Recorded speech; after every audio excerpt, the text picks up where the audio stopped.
new communicable virus that could take down the world. 25 years ago. So I picked up this book. I was so obsessed with it.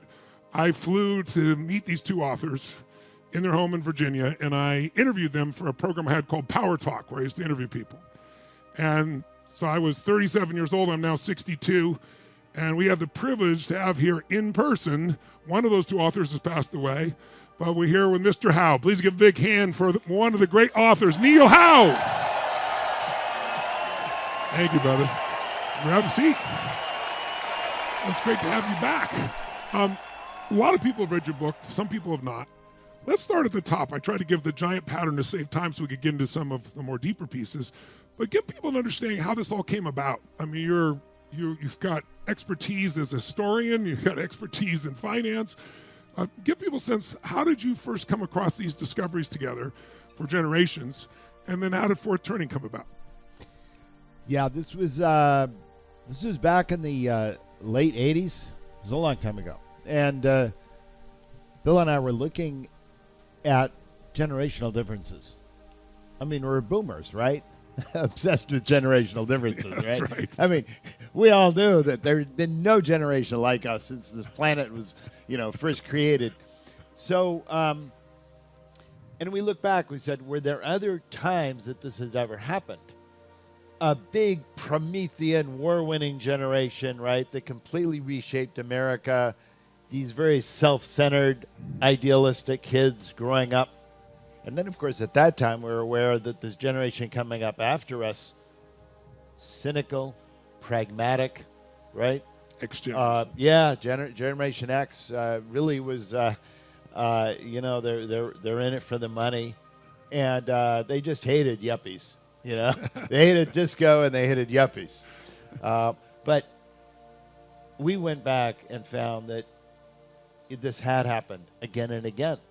And not only had it happened before, we went all the way back to the Great Migration into England back in the 1630s and looked at this entire panorama of how many centuries and found again and again, not only were generations very distinct, and people at the time understood that generations were different. This is this myth that, generational differences are just a product of our age. Not true. And what we found that each generation has a different location in history. That makes all the difference because it's how old you are when a big event hits that shapes how you learn about it, right? If you're a child during a big traumatic event, what's your job? What's your social role? Stay out of the way.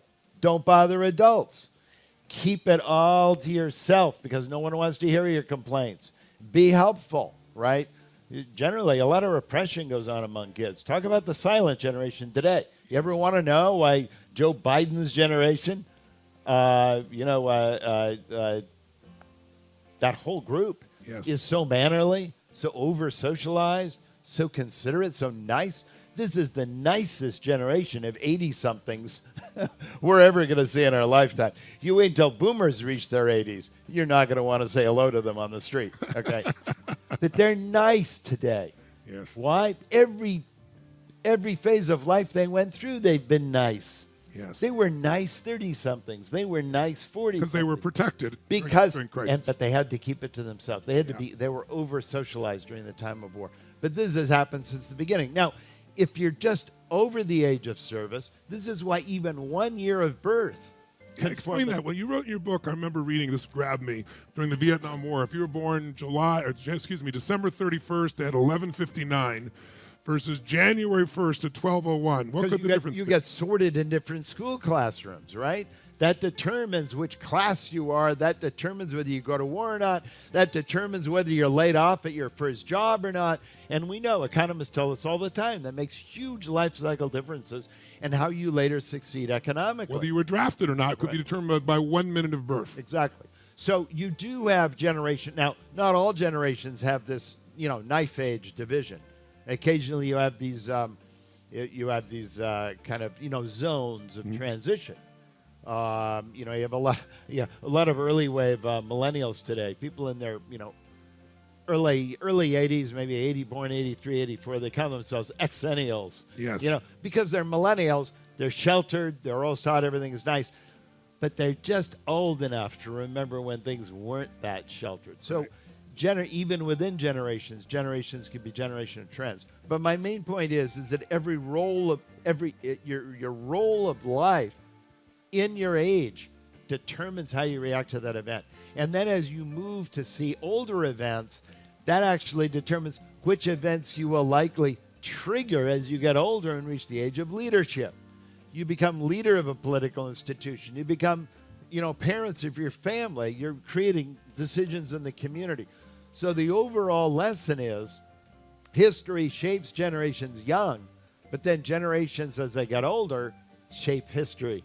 So it's a complete circle of life you see going on here. In fact, the big lesson of generations is that those seasons of life you're talking about, who you are and how history works is determined by the overlap between your seasons of your life and the seasons of history. So we looked at this. We found that, for instance, we had constantly found that when you have this hero generation, that completely reshapes a society, goes through a major war, society publicly reshapes who it is, that you have this generation born after the war that's very rebellious, idealistic, and so on, and knows nothing but affluence. And then the generation just after them is the cynical, detached.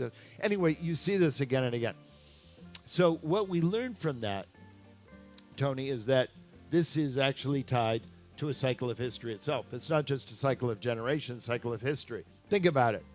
The great civic remakings of American history. I mean, if you want to go back, and I'm talking about colonial history too, but one of the first great makeovers of our kind of civic identity, a lot of it happened in England at the time. Of course, at that time, late 17th century, all of the immigrants from the old world were almost entirely English speaking. In fact, a lot of them actually were immigrants. About half of them were still immigrants. But my point is it was a glorious revolution. And there was an enormous rebellion in the colonies, too. It all happened in the 1670s, 1680s. That was the first enormous crisis in American history. And it was a time of great war, too. We were at war with New France. The French had settled over Canada. So that was the first great crisis. And then about 80, 90 years later, we had the American Revolution. 80, 90 years later, we had the Civil War. And I think I need not describe what the Civil War was for America, right? But absolute numbers. Forget share of the population. By far the most deadlier than all the other conflicts combined. Yes. And then 80 or 90 years later, the Great Depression, World War II. 80 or 90 years later, guess what? We're right